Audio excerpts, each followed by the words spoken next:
అందరికీ నమస్కారం. గురు పౌర్ణమి ఎందుకు జరుపుకుంటారు? 2025లో గురు పౌర్ణమి తేదీ ఏ రోజు వచ్చిందనేది ఈ వీడియోలో డిస్కస్ చేద్దాం. గురు పౌర్ణమి 2025లో జూలై 10 గురువారం వచ్చింది. గురు పౌర్ణమినే వ్యాస పూర్ణిమగా జరుపుకుంటాము. వేదవ్యాసుడు మహాభారతం, శ్రీ మహాభాగవతం 18 పురాణాలను రచించారు. వేదవ్యాసుడు పూర్ణిమ నాడు జన్మించారు. ప్రపంచంలోనే ఆయనను మొదటి గురువుగా భావిస్తారు. ఆయన జన్మదినాన్ని గురు పౌర్ణమి లేదా వ్యాస పూర్ణిమగా గుర్తిస్తారు. మన జీవితంలో మార్గదర్శకులుగా గురువు తప్పనిసరి. వారిని కూడా గురు పౌర్ణమి రోజున పూజించాలి.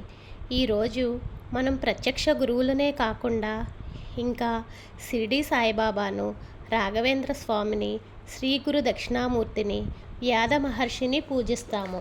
జాతకంలో గురుబలం పెరగాలన్నా తప్పనిసరిగా గురు పౌర్ణమి రోజు గురువును పూజించాలి.